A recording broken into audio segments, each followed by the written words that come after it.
Imagine the paradox of being the most powerful person in the known world, with every imaginable luxury at your fingertips: money, power, infinite pleasures. Yet, you choose a path that's almost unimaginable today, a life governed not by indulgence but by virtue. This is the world of Marcus Aurelius, a Roman emperor who didn't just rule an empire, but mastered himself by the guiding light of Stoicism, a choice that inspires us with his courage and wisdom. Join us on a journey through time to explore how Marcus Aurelius, an emperor at the pinnacle of the Roman Empire's power, defied the hedonistic lifestyle expected of his position to embody the principles of Stoicism. This is not just a history lesson, it explores a philosophy that advocates living in harmony with nature and upholding virtue.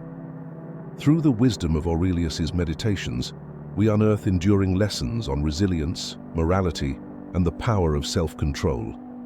These lessons challenge us to consider how we would lead our lives if we were in his shoes. This narrative is not about a distant past. It's about understanding a philosophy that can profoundly impact our modern lives and personal development. Join us as we delve into the life and insights of Marcus Aurelius and reveal the transformative power of Stoic principles in navigating today's world.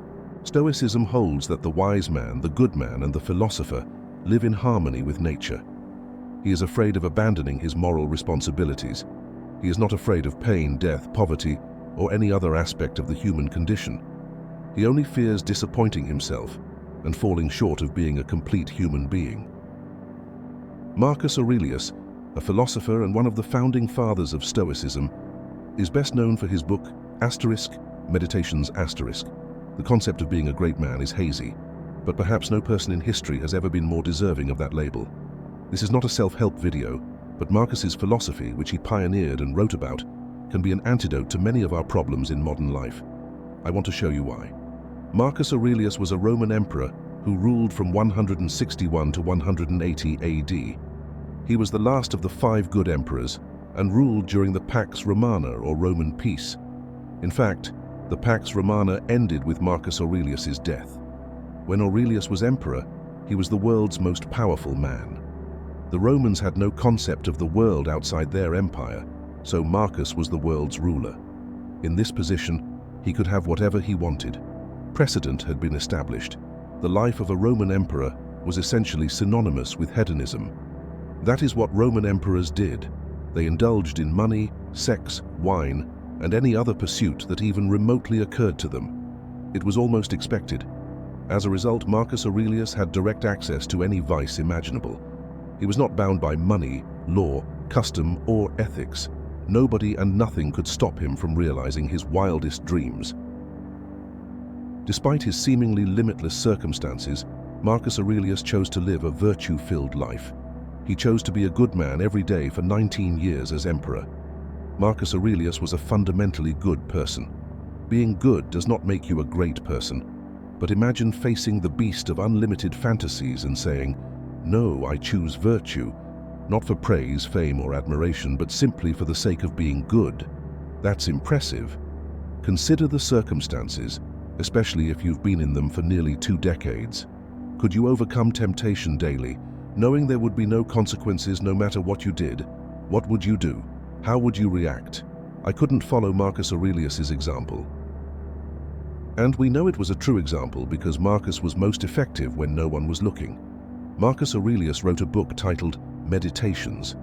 It wasn't a book, but rather Marcus Aurelius's journal. This book is basically about Marcus navigating his way through life. It has no real structure, other than being vaguely divided into 12 parts, and is only about 150 pages long. The publishers have given it the title Meditations. The writings had no title. They were never intended to be read or published by anyone other than Marcus. They were Marcus Aurelius's most profound confessions and beliefs. With that in mind, Meditations is incredibly revealing about its author's personality, because once again, Aurelius was writing for himself. Despite its apparent spontaneity, Meditations is one of the most powerful and moving books ever written. Without a doubt, the best thing you can do is read Meditations for yourself. It is available in nearly every library and bookstore in the country, if not the entire world. But for this video, there are a few ideas in there that are well worth investigating. Marcus Aurelius believed in living according to nature. Aurelius used the term nature to refer to both plants and animals and the natural order of the universe. Trees grow because that is what they are designed to do. They grow as big and beautiful as possible, not for praise or external validation, but because that's what they're meant to do. That's the natural order. A caterpillar becomes a butterfly. A frail, featherless chick grows into an eagle, not because it wants to, but because it is meant to.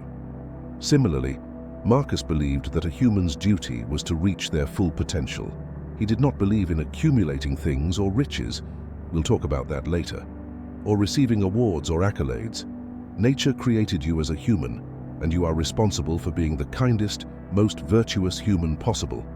For Marcus, this is the pinnacle of human achievement, and unfulfilled potential was the lowest point you could go.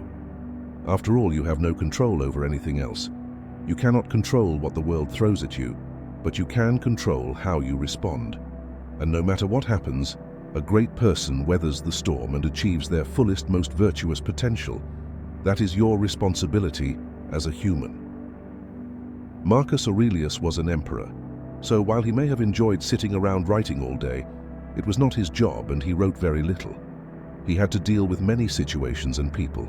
Above all, Marcus believed that evil, wicked, or simply bad people were an inherent part of our universe. Don't be ridiculous. Asking the world not to present you with these people is like asking a vine not to have thorns. There is absolutely nothing you can do. According to Marcus, bad people exist and will cross your path in life. However, Marcus believed in kindness and that people would never want to do the wrong thing.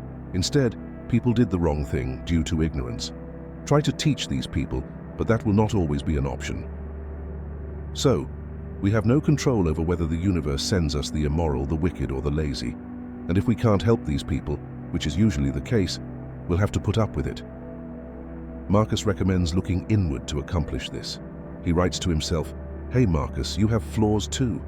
Who are you to judge? Maybe you have different flaws than these so-called bad people, but Marcus also has flaws. You, Marcus, might be ignorant in a different conversation on a different day. And Marcus, it's possible you don't understand." He told himself, "You can't even be certain that they're doing the wrong thing. The thief who steals to support his family is not wrong. You do not understand, and you will not understand in most situations in life, and you won't realize you don't understand. So again, don't pass judgment." Marcus Aurelius ultimately believed that we were all born to be together. He repeatedly reminded himself that this was the natural order. A tree produces fruit that animals can eat. Animals die to provide food for worms. We are all designed to help one another, just as nature does. That is, again, our responsibility. The only true failure in life is to abandon this responsibility. So, Marcus, you'd better do it well. We all face adversity, and Marcus Aurelius was no exception. But, like encountering bad people, Marcus realized facing adversity is simply part of the human experience. Again, you can only control what you can control, so don't pray that bad things won't happen. Marcus told himself that it was a fruitless endeavor. These things will happen and you can do nothing about it. Marcus, you can control how you react to them. You have control over whether you are prepared to face adversity when it arrives, which it will. Marcus claims you know it will. When that day comes, don't be down because something bad happened. Don't feel sorry for yourself, don't mope. Instead, be grateful that you have the tools and the spirit to make it through unscathed. Marcus tells himself, bear these events like a brave man. Face adversity with courage and come out the other side.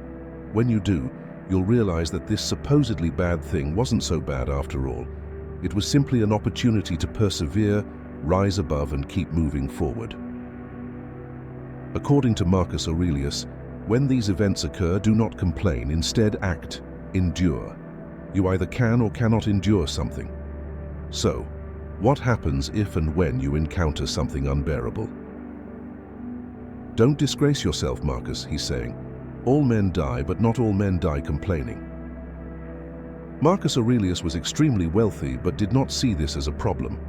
Marcus did not despise material possessions as some other philosophers have done throughout history, but he was cautious about his relationship to the things he owned. Marcus Aurelius could have had anything he wanted, including money, houses, art, and wine, but he chose not to. Instead, he said, "Marcus, don't dream about the physical things you want. They are meaningless. They need to meet your full potential. You are the only one who can do that. Reflect on, consider what you have and how much you value it. Consider how much you would want them if you did not have them. But be careful, Marcus," he tells himself, "not to value them so highly that you would be devastated if they vanished. They don't matter. They're nice, but they're not important. They do not improve you as a person. They do not make you more virtuous or kind. Marcus, your potential does not accumulate things. No, human potential is greater than that. It would help if you lived according to nature." Marcus Aurelius spent much time thinking about death, so it would have been impossible to create this video without discussing his thoughts. And his views on death were straightforward. It will come whether you like it or not. He tells himself repeatedly that it is beyond your control, so don't waste your time worrying about death. Nature has assigned us to be good, to help one another, and to reach our full potential, just as she has assigned us to die. Death is a duty, so while you are here, live, be kind, be good, fulfill your natural role, and then die, because death is also a part of it. Marcus Aurelius and a few others pioneered the Stoic philosophy. The Stoics held a wide variety of beliefs. Their school of thought encompassed logic, ethics, physics, etc. However, one distinction is central to Stoic philosophy: pleasure and happiness. Money, fame, and success were external stimuli that provided fleeting pleasures, but not happiness. Happiness was not so fleeting. Happiness was more than just a feeling. It was a state of being that stemmed entirely from within. It did not stem from being an emperor like Marcus Aurelius. It did not come from anything in this world. The Stoics believed that living a virtue-filled life would lead to happiness. It would help if you kept improving yourself and achieving your full potential. The only failure, true pain, true sadness, and the only thing worth fearing is letting yourself down by not reaching your full potential. Because, and only because, being great is your responsibility. Being great comes naturally to you.